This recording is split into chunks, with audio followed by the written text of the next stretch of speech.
Well, good evening, this is Hound Dog Steve coming to you on the 1st of April, April Fool's Day.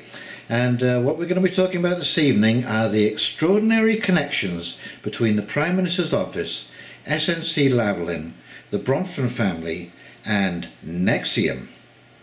Well, a very warm welcome to all of you who are returning to my channel, and a great shout out to any first time viewers this evening, and I hope you enjoy the content.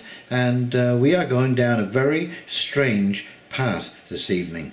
Now, I don't want to draw any conclusions, but just that there are an extraordinary number of very coincidental connections between the Prime Minister's office, Justin Trudeau, the Bronfman family and Snc-Lavelin. Now, one of the reasons that I have wandered down this path is because I've been puzzled at the lengths that the Prime Minister has gone to defend SNC, who are serial criminals when it comes to the bribery for contracts world, because the whole thing seems really intense to me. Now, there has been, of course, scandals in the past under Jean Chrétien. We had ad scam, which is where the Liberal government was involved in a kickback scheme with advertising agencies doing work for the government, who were charging the most outrageous fees to the government. And of course, Bombardier has been involved, not maybe in Canada as I recall, but certainly in Sweden. They were recently indicted in a bribery scandal over their trains and track being installed.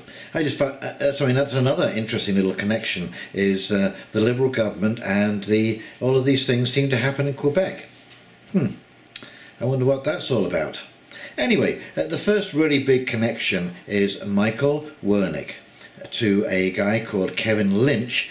Now, Kevin Lynch used to be the head of the Privy Council for the government, which is that's what Michael Wernick's position was before he retired, between 2006 and 2009. Now, at that time, Michael Wernick, he was the Secretary for Northern Affairs and Aboriginal Affairs, so they would certainly have known each other and spoken to each other. And so this is why he presumably accepted a phone call from Kevin Lynch directly to the Prime Minister's office, and where he'd been turning down all kinds of other phone calls and requests for information or discussion on the Snc-Lavelin affair. So how does Prime Minister Justin Trudeau get tied in with this? Well, Trudeau is a great friend to the Bronfman family. They have hung around for 100 years. The Trudeaus have been close friends with the Bronfmans. Now, Justin Trudeau is close friends with one Stephen Bronfman. Okay, so Stephen Bronfman is the chief fundraiser for the Liberal Party. Now, who would happen to manage Stephen Bronfman's estate? And it's quite a big estate. In fact, it's quite huge. And, well, that person would be a woman called Emma Griffin. Now, who's Emma Griffin, I hear you all saying, because I'm sure you've never heard of this woman before, but she just happens to be the wife of the CEO of Snc-Lavelin. Ha! Fancy that.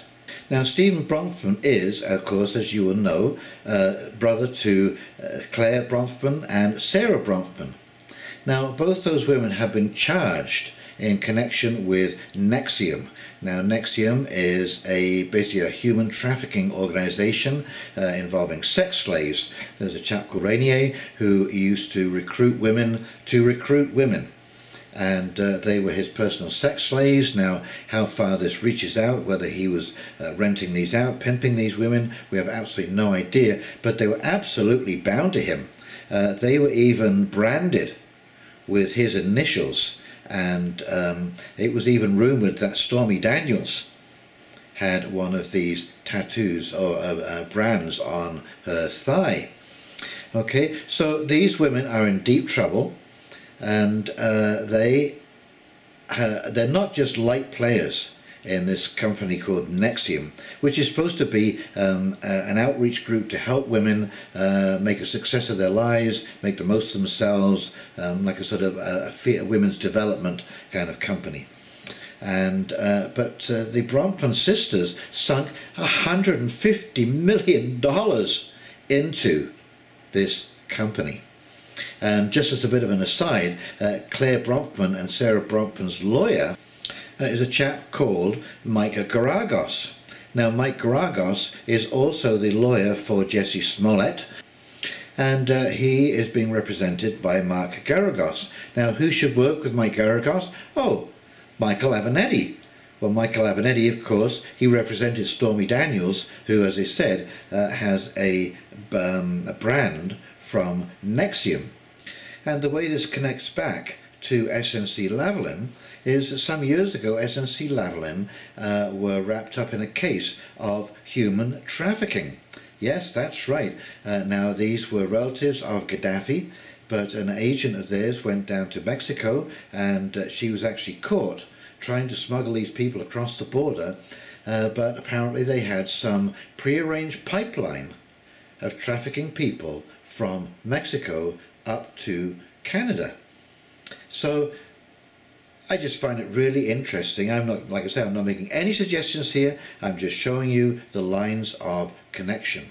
And anyway, let's flip over to these articles, because they will very quickly run through these lines of connection that I have joined for you, and then we'll come back and I'll do a quick wrap up. Okie dokie, here we go. Globe and Mail. Snc-Lavelin Chair Kevin Lynch sought Michael Wernick's help to secure deferred prosecution agreement. And he's not just any old member of SNC, he is the chair of SNC. Snc-Lavelin Group Incorporated Chair Kevin Lynch voiced his frustration to Canada's top bureaucrat last October about the government's refusal to negotiate a deferred prosecution agreement, the Commons Justice Committee heard on Wednesday. Yep, it sure is nice to have friends in high places. And of course, as I said, these two people worked together whilst they were in the government. Okay, here we go. The opposition is questioning the Bronfmans family's connections to the Liberal Party. It's been happening for 100 years. And this is from Maclean's magazine. And this is Justin Trudeau with Stephen Bronfman. Liberal leader Justin Trudeau, right, chats with Stephen Bronfman, the party's chief fundraiser, at a barn party in St. Peters Bay, PEI. Okay. Stephen Bronfman and his family have always conducted themselves in accordance with the highest legal and ethical standards. Stephen Bronfman will not make any further comment. Oh, this is an interesting little clip that I didn't mention whilst I was doing the in the narrative there. But here, at Trudeau's behest, Gould instructed Google News to limit Canadian access to foreign press.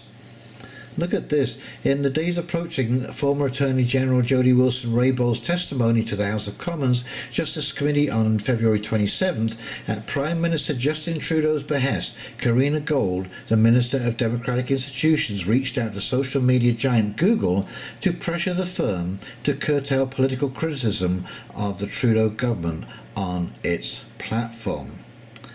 Talk about fake news and interfering with the press. No wonder people are going in droves to the internet and listening to people like myself who have an independent point of view, and we're not being paid to express that point of view.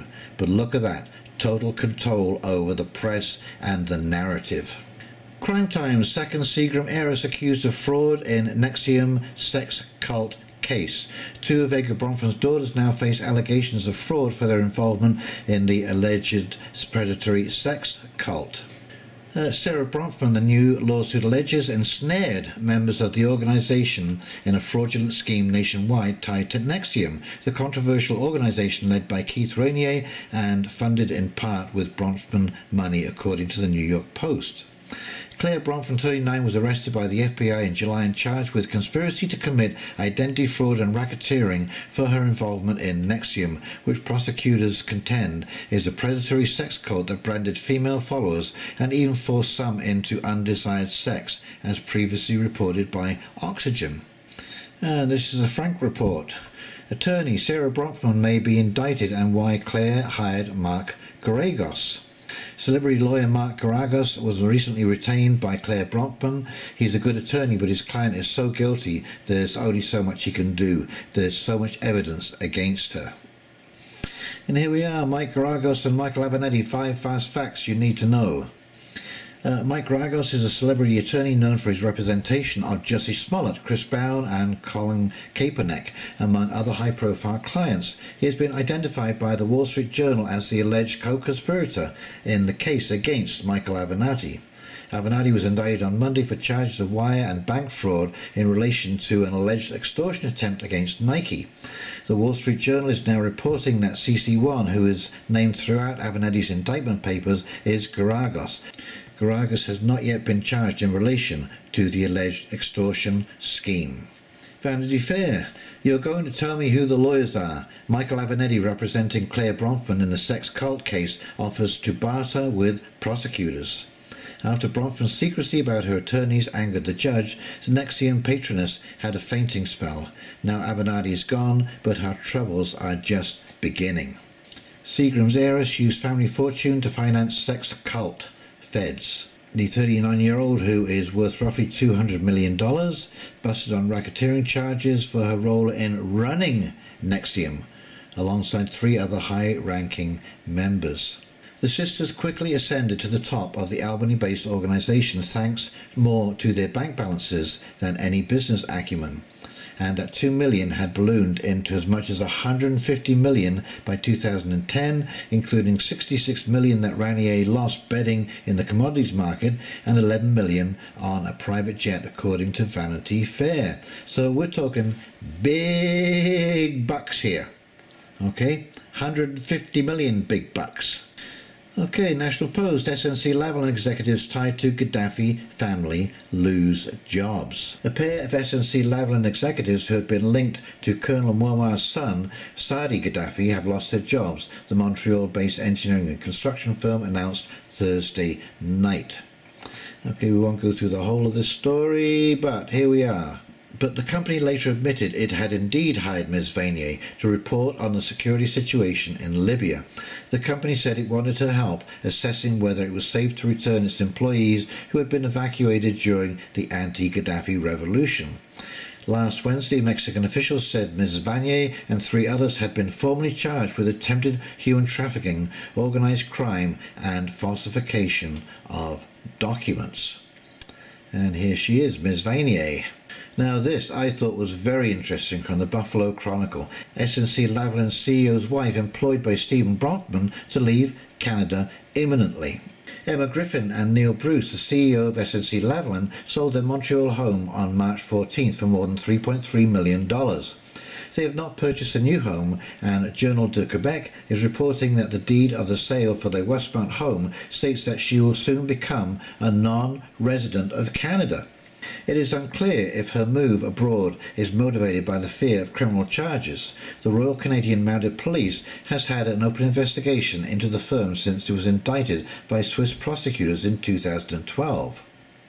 It was reported by TVA Nouvelles last month that Griffin was working as a non-executive director of Claridge Inc., the investment arm of Stephen Bronfman, the son of billionaire Charles Bronfman and heir to the Seagram's liquor fortune. Bronfman is a Liberal treasurer and has been described as a close friend to Prime Minister Justin Trudeau.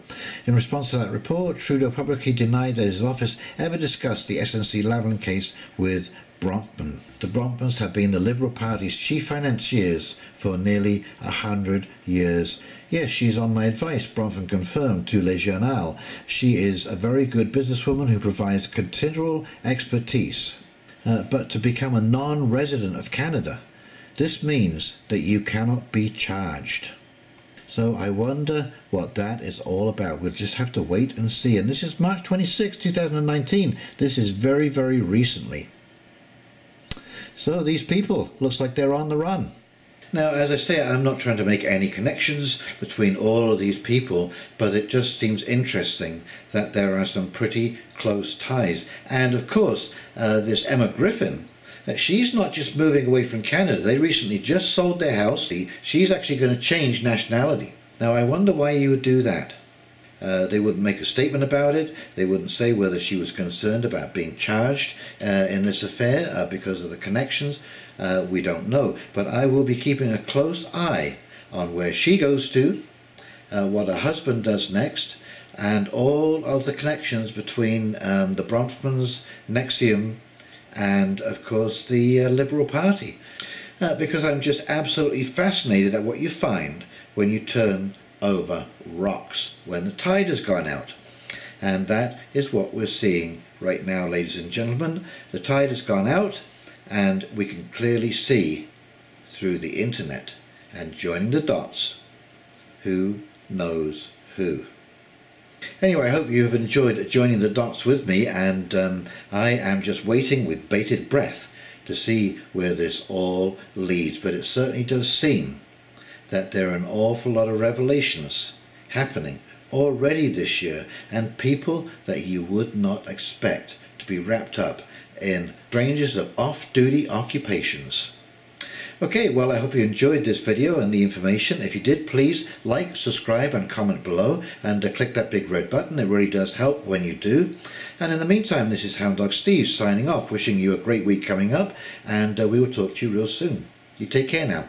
See ya. Bye.